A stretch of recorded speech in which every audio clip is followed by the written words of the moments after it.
अंधेरी रात थी। चांद बादलों के पीछे छुपा हुआ था, लेकिन जमीन पर तलवारों की चमक बिजली की तरह कौंध रही थी। पकड़ो उसे, आज इसका सर धड़ से अलग कर दो। सिपाहियों की दहाड़ पूरे शहर में गूंज रही थी। ये शोर किसी आम चोर के लिए नहीं था, बल्कि मजनू के लिए था, जो उम्र में सिर्फ 30 साल का था, लेकिन उसकी आंखों में सदियों की मक्कारी और जिस्म में चीता जैसी फुर्ती थी। उसने शाही खजाने में हाथ साफ किया था। वो छतों पर ऐसे भाग रहा था जैसे हवा का झोंका। उसकी सांस फूली हुई थी, माथे से पसीना बहकर आंखों में गिर रहा था, लेकिन उसने रुकने का नाम नहीं लिया। पीछे पूरी सल्तनत की फौज लगी हुई थी। तीर उसके कानों के पास से शूं करके गुजर रहे थे। एक तीर उसके बाजू को छूकर गुजरा, खून का फव्वारा निकला, लेकिन मजनू के चेहरे पर दर्द की बजाय एक पागलपन वाली मुस्कुराहट थी। वो जानता था कि अगर आज रुका तो मौत यकीनी है। वो शहर की सबसे ऊंची दीवार पर पहुंचा। नीचे गहरा दरिया बह रहा था, जो दो सल्तनतों को अलग करता था। पीछे सिपाही करीब आ चुके थे। अब बचकर कहां जाएगा मजनू? सिपाही सरदार ने नेजा तानते हुए कहा। मजनू ने पीछे मुड़कर देखा। सांसें तेज थीं। उसने सरदार की आंखों में आंखें डालकर गहरी सांस ली और बिना कुछ बोले नीचे अंधेरे दरिया में छलांग लगा दी। हवा को चीरते हुए वो पानी से टकराया। दरिया का बहाव इतना तेज था कि वो उसे किसी तिनके की तरह बहा ले गया। सुबह का सूरज निकलने वाला था। दूसरी सल्तनत, सल्तनते नूर के साहिल पर मजनू बेहोश पड़ा था। उसकी हालत खस्ता थी, कपड़े फटे हुए, दाढ़ी और बाल मिट्टी में अटे हुए। उसी वक्त सल्तनते नूर के किले के मैदान में हजारों लोग जमा थे। मुल्क का बादशाह अचानक वफात पा गया था और उसका कोई वारिस नहीं था। वहां का कानून अजीब था। जब भी बादशाह बिना वारिस के मरता, वजीर आजम एक खास शाही परिंदे को आज़ाद करता। ये परिंदा जिस शख्स के कंधे पर जाकर बैठता, उसे ही नया बादशाह मान लिया जाता, चाहे वो अमीर हो या गरीब। लोग सांसें रोके खड़े थे। वजीर ने सोने के पिंजरे से उस सफ़ेद बाज को आज़ाद किया। बाज ने उड़ान भरी और आसमान में चक्कर लगाने लगा। सबकी नज़रें आसमान पर थीं।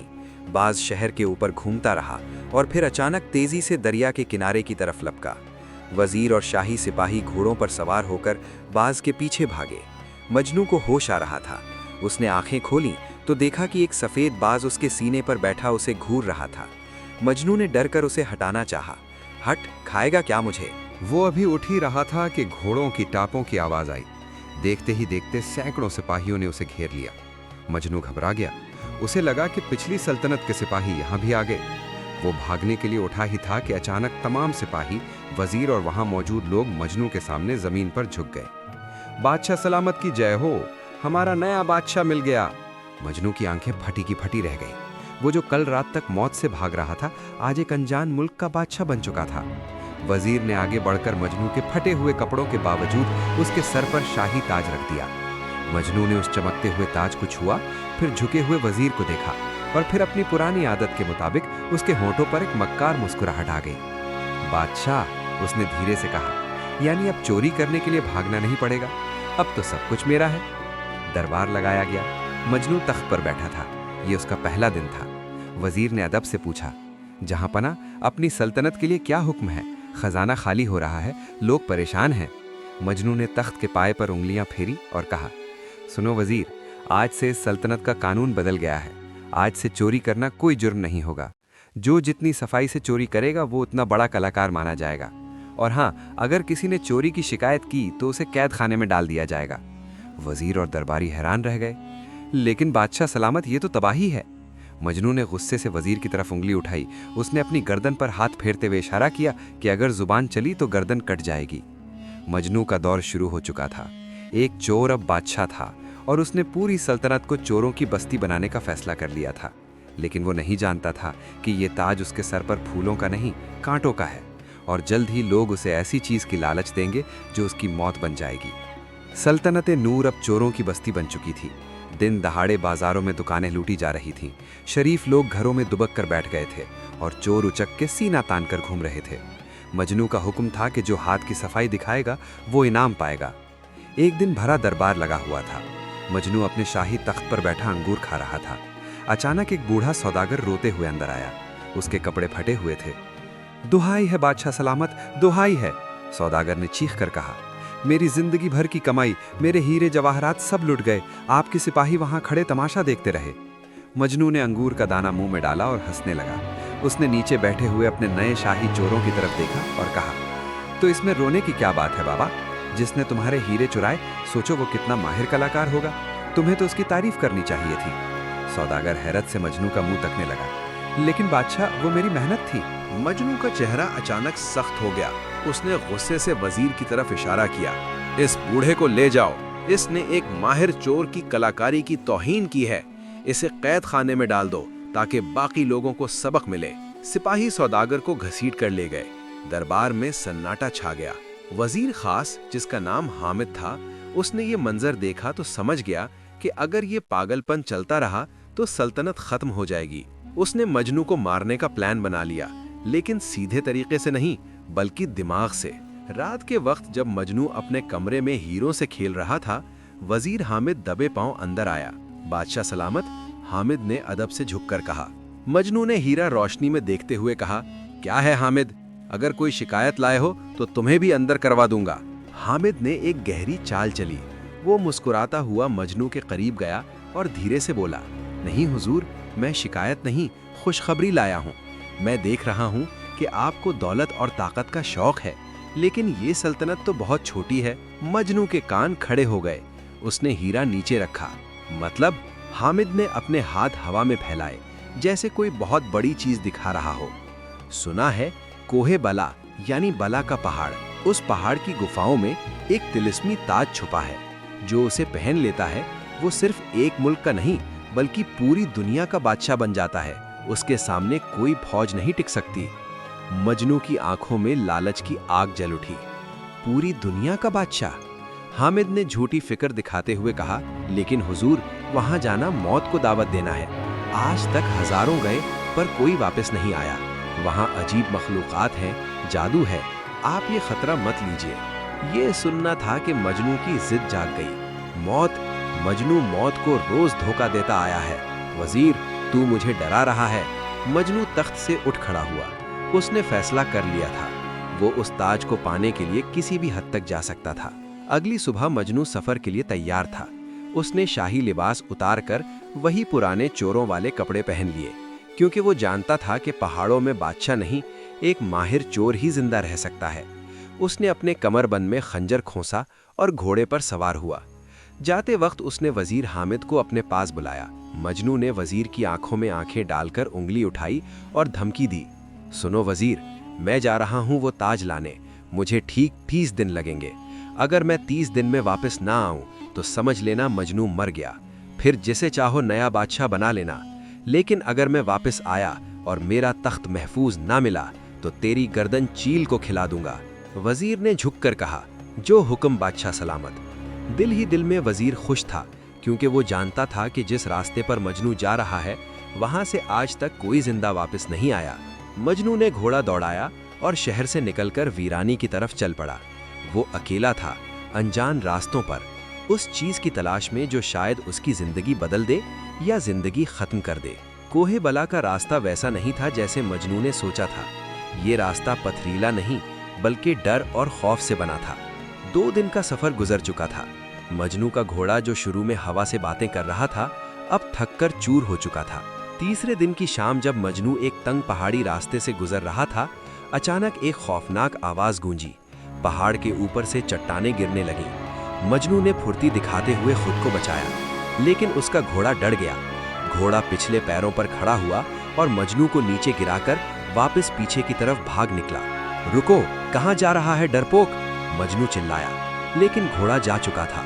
अब मजनू अकेला था, सिर्फ वो, उसकी सांसें और मौत का सन्नाटा। आगे का सफर पैदल था। मजनू के पास खाना खत्म हो चुका था और पानी की मश्क भी सूख गई थी। सूरज आग बरसा रहा था। मजनू, जो कुछ दिन पहले तक नरम बिस्तर पर सोता था और अंगूर खाता था, आज 2 घूंट पानी के लिए तरस रहा था। उसने अपनी जेब में हाथ डाला। वहां हीरे और सोने के सिक्के थे जो वो अपने साथ लाया था। उसने एक हीरा निकालकर सूरज की रोशनी में देखा। लानत है, वो बड़बड़ाया। ये चमकदार पत्थर आज मुझे एक रोटी का टुकड़ा नहीं दे सकता। ये सोना मुझे पानी की एक बूंद नहीं पिला सकता। गुस्से में आकर उसने वो कीमती हीरा खाई में फेंक दिया। पहली बार मजनू को एहसास हुआ कि जिंदगी की असली दौलत सांसें हैं, सोना नहीं। चलते चलते कई दिन गुजर गए। मजनू के पैरों में छाले पड़ गए थे, जिस्म जख्मों से भर गया था, लेकिन उसकी आंखों में वो तिलिस्मी ताज पाने की जिद अभी भी बाकी थी। आखिरकार वो उस जगह पहुंच गया जिसका जिक्र वजीर ने किया था। गारे इबरत का मुंह किसी राक्षस के खुले हुए जबड़े जैसा था। अंदर से ठंडी और अजीब सी हवा आ रही थी, जिसमें खून की बू शामिल थी। मजनू ने अपना खंजर निकाला और अंदर कदम रखा। अंधेरा इतना था कि अपना हाथ भी दिखाई नहीं दे रहा था। मजनू दीवारों को टटोलते हुए आगे बढ़ रहा था। अचानक उसके पैर किसी चीज से टकराए। उसने नीचे झुककर देखा। अंधेरे में सफेद हड्डियां चमक रही थीं। ये किसी जानवर की नहीं, इंसान की हड्डियां थीं, और उन हड्डियों के हाथों में तलवारें और सोने के सिक्के जकड़े हुए थे। ये वो बादशाह होंगे जो मुझसे पहले यहाँ आए, मजनू ने सोचा। लेकिन मजनू इन जैसा नहीं है। मजनू मरता नहीं, मार देता है। तभी गौर के बीचों बीच उसे एक नीली रोशनी दिखाई दी। वो आगे बढ़ा। वहाँ एक ऊंचे चबूतरे पर वो तिलिस्मी ताज रखा हुआ था। वो ताज वाकई अजीब था। उसमें से जो रोशनी निकल रही थी वो आंखों को अंधा कर देने वाली थी। उसे देखकर ऐसा लगता था जैसे पूरी दुनिया की ताकत उस एक चीज में बंद हो। मजनू की थकावट, भूख, प्यास सब गायब हो गई। उसकी आंखों में फिर वही चोरों वाली चमक आ गई।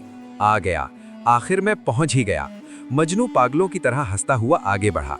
लेकिन जैसे ही उसने ताज उठाने के लिए हाथ बढ़ाया, गौर हिलने लगी। चबूतरे के चारों तरफ से जहरीले सांप निकल आए। उनकी आंखें लाल थीं और वो फूंकारे मार रहे थे। मजनू रुका नहीं। वो एक माहिर चोर था। ये सांप, ये खतरे, ये सब उसके लिए एक खेल था। उसने अपनी रस्सी निकाली, ऊपर लटकते हुए पत्थर पर फंदा डाला और हवा में झूल गया। सांप नीचे से उस पर लपके, लेकिन मजनू हवा में ही अपनी बॉडी को मोड़कर उनसे बचा और सीधा ताज के ऊपर लैंड किया। बिना वक्त गंवाए उसने ताज को उठा लिया। ताज के उठते ही गार में भूचाल आ गया। चट्टानें गिरने लगी, रास्ता बंद होने लगा। भाग मजनू, उसने खुद से कहा। वो ताज को सीने से लगाकर भागा। पत्थर उसके आसपास गिर रहे थे। एक बड़ा पत्थर उसके पैर पर गिरा। आह! मजनू चीख उठा। हड्डी टूटने की आवाज आई। दर्द से उसकी आंखों के आगे अंधेरा आ गया, लेकिन रुकना मौत था। उसने दर्द को बर्दाश्त किया, गजब की ताकत लगाई और लंगड़ाता हुआ गार के दरवाजे की तरफ लपका। ठीक उस वक्त जब गार का मुंह बंद होने वाला था, मजनू ने एक आखिरी छलांग लगाई और बाहर रेत पर जा गिरा। पीछे गार का रास्ता हमेशा के लिए बंद हो गया। मजनू जमीन पर पड़ा हाँफ रहा था। उसके कपड़े तार तार थे, पैर से खून बह रहा था, जिस्म मिट्टी में अटा हुआ था, लेकिन उसके हाथ में वो तिलिस्मी ताज था। उसने ताज को देखा। सूरज की रोशनी में वो ताज चमक रहा था, लेकिन मजनू को आज वो चमक फीकी लग रही थी। सिर्फ इसके लिए, मजनू ने खांसी के साथ खून थूकते हुए कहा, इस पत्थर के टुकड़े के लिए मैंने अपनी जान दांव पर लगा दी। मैंने मौत को इतने करीब से देखा। उसने उन हड्डियों को याद किया जो गार के अंदर थीं।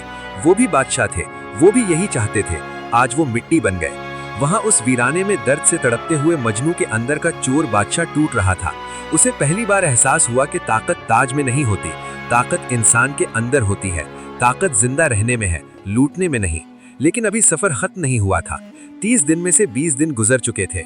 वापस जाने के लिए उसके पास न घोड़ा था, न खाना, और पैर टूटा हुआ था। मजनू ने ताज को कपड़े में लपेटा और अपनी कमर से बांधा। उसने एक लकड़ी का सहारा लिया और खड़ा हुआ। वजीर हामिद, अगर मैं जिंदा वापस आ गया तो हिसाब होगा, जरूर हिसाब होगा। वो लंगड़ाता हुआ तपते हुए सूरज के नीचे वापस अपनी सल्तनत की तरफ चल पड़ा। एक टूटा हुआ आदमी जिसके पास दुनिया का सबसे कीमती ताज था, लेकिन उसे पहनने की खुशी मर चुकी थी। वापसी का सफर मजनू के लिए किसी जहन्नुम से कम नहीं था। पैर की हड्डी टूटी हुई थी। हर कदम पर ऐसा दर्द होता था जैसे कोई नंगी तलवार से गोश्त काट रहा हो। लेकिन उसने रुकने से इनकार कर दिया।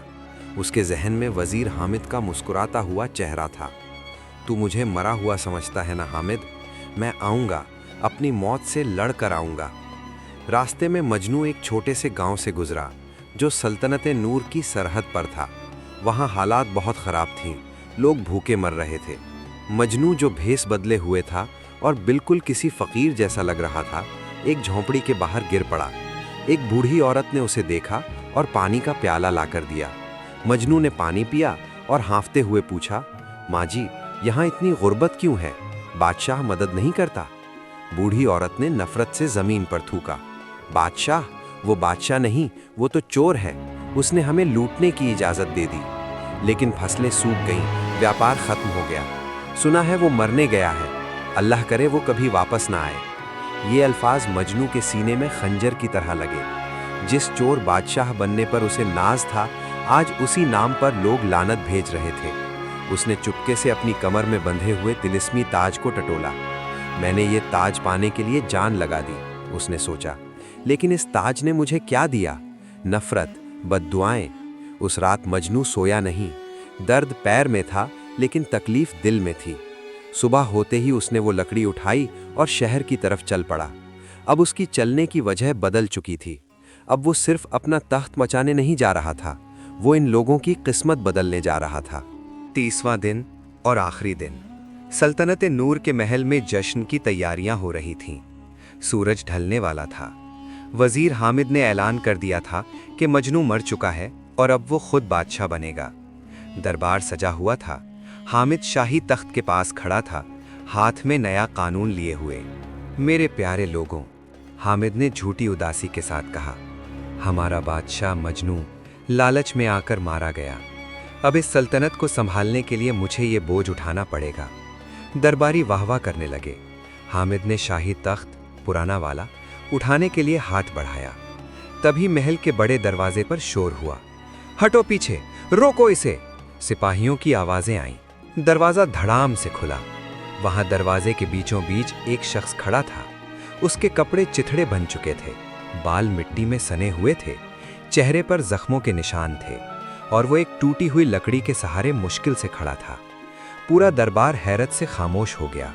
कोई उसे पहचान नहीं पाया। वजीर हामिद गुस्से से चिल्लाया, कौन है ये भिखारी? इसे अंदर किसने आने दिया? फेंक दो इसे बाहर। वो शख्स धीरे धीरे लंगड़ाता हुआ आगे बढ़ा। वो तख्त की सीढ़ियों के पास पहुंचा और अपनी गर्दन उठाई।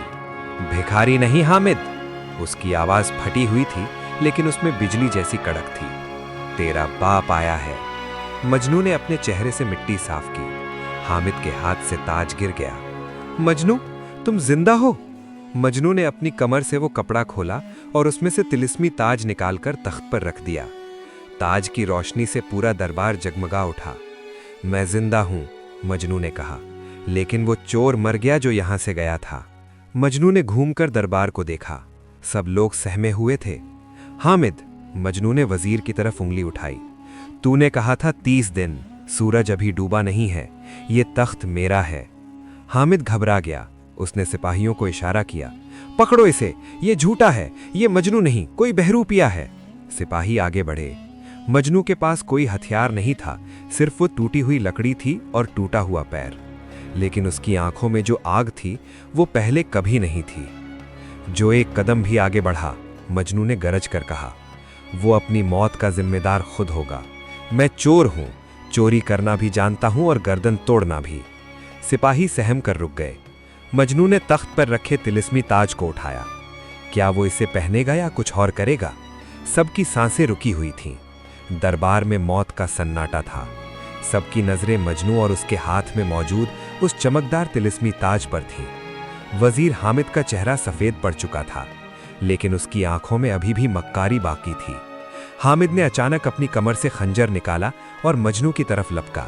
तो जिंदा नहीं बचेगा मजनू, ये तख्त मेरा है। मजनू हिला नहीं। जैसे ही हामिद करीब आया, मजनू ने अपनी टूटी हुई लकड़ी घुमाई और पूरी ताकत से हामिद की कलाई पर मारी। खंजर दूर जा गिरा। मजनू ने दूसरे हाथ से हामिद का गला पकड़ा और उसे जमीन पर पटक दिया। एक टूटा हुआ पैर होने के बावजूद मजनू की पकड़ लोहे जैसी थी। बस हामिद, मजनू ने ठंडे लहजे में कहा, तेरा खेल खत्म। मजनू ने हामिद को सिपाहियों के हवाले किया। फिर वो लंगड़ाता हुआ तख्त की तरफ मुड़ा। उसने तिलिस्मी ताज को अपने दोनों हाथों में उठाया। ताज की नीली रोशनी उसके चेहरे पर पड़ रही थी। सब लोग सोच रहे थे कि अब मजनू इसे पहन लेगा और दुनिया का सबसे ताकतवर बादशाह बन जाएगा। लेकिन मजनू ने कुछ ऐसा किया जिसकी किसी को उम्मीद नहीं थी। उसने ताज को हवा में बुलंद किया और जोर से जमीन पर पटक दिया। ताज के टुकड़े टुकड़े हो गए। उसका जादू, उसकी रोशनी पल भर में बुझ गई। पूरा दरबार चीख उठा। ये आपने क्या किया बादशाह सलामत? एक वजीर ने घबरा कर पूछा। ये दुनिया की सबसे कीमती चीज थी। मजनू तख्त पर बैठा। उसने गहरी सांस ली और दरबार में मौजूद हर शख्स की आंखों में देखा। ये कीमती नहीं, ये लानत थी। मजनू की आवाज में दर्द और यकीन दोनों थे। मैंने वहां गुफाए इबरत में देखा कि सोने और ताकत की भूख ने कितने बादशाहों को हड्डियों का ढेर बना दिया। अगर मैं ये ताज पहन लेता तो मैं भी वही दरिंदा बन जाता जो आज तक था। मजनू ने अपनी पुरानी फटी हुई कमीज की तरफ इशारा किया। मैं चोर था। मैंने सारी जिंदगी दूसरों का माल चुराया। मुझे लगा चोरी करना हुनर है। लेकिन जब मैं वापस आ रहा था, जब उस बूढ़ी माँ ने मुझे पानी पिलाया और बादशाह को बद्दुआ दी, तब मुझे पता चला कि असली चोरी क्या होती है। असली चोर वो नहीं जो रात को घरों में घुसता है। असली चोर वो बादशाह है जो अपनी रियाया का हक मारता है, जो मुसीबत के वक्त अपने लोगों के काम नहीं आता। उस दिन के बाद सल्तनत-ए नूल बदल गई। मजनू ने सबसे पहला हुक्म जारी किया, आज से चोरी की सजा कैद नहीं बल्कि रोजगार है। जो मजबूरी में चोरी करेगा उसे काम दिया जाएगा। उसने शाही खजाना खोल दिया, लेकिन इस बार लुटाने के लिए नहीं, बांटने के लिए। हामिद और उसके साथी वजीरों को वो सजा मिली जो वो लोगों को देते थे। उन्हें खेतों में हल चलाने पर लगा दिया गया। लोग हैरान थे। वो मजनू जो कभी सबसे बड़ा चोर था, अब सबसे बड़ा दाता बन गया था। लेकिन मजनू ने एक अजीब काम किया। उसने ऐलान करवाया कि उसे चोर बादशाह के नाम से ही पुकारा जाए। जब लोगों ने पूछा, क्यों हुजूर, आप तो अब नेक हैं, तो मजनू ने मुस्कुराते हुए कहा, ताकि मुझे हर पल याद रहे कि मैं क्या था, ताकि जब भी कोई मुझे चोर बादशाह कहे तो मेरे अंदर का गुरूर पैदा ना हो। ये नाम मेरा माजी है और मेरा उस्ताद भी। वक्त गुजरता गया। सल्तनत-ए नूर खुशहाल हो गई। मजनू अब बूढ़ा हो चुका था। वो अक्सर शाम को अपने महल की छत पर खड़ा होता और नीचे बसते हुए शहर को देखता। जहां कभी खौफ था, अब वहां बच्चों के खेलने की आवाजें थीं। एक शाम मजनू अपने तख्त पर बैठा था। उसकी सांसें उखड़ रही थीं। मौत का वक्त करीब था। उसने अपने नए वजीर को पास बुलाया। वजीर, मजनू ने कमजोर आवाज में कहा। जी बादशाह सलामत। मजनू के चेहरे पर एक सुकून भरी मुस्कुराहट थी। मैंने जिंदगी में बहुत चोरी की, हीरे, मोती, सोना सब चुराया, लेकिन जाते जाते मुझे लगता है मैंने अपनी सबसे बड़ी चोरी कर ली। वजीर ने रोते हुए पूछा, क्या चुराया आपने हुजूर? मजनू ने आंखें बंद करते हुए आखिरी सांस ली और धीरे से बोला, मैंने लोगों के दिलों से नफरत चुरा ली। और इसी के साथ चोर बादशाह की कहानी हमेशा के लिए अमर हो गई। वो चोर जो बादशाह बना और फिर ऐसा बादशाह बना जिसने दिलों पर राज किया। कभी कभी एक छोटी सी नेकी जिंदगी बदल देती है। अगर ये कहानी आपको छू गई, इसे शेयर जरूर करें।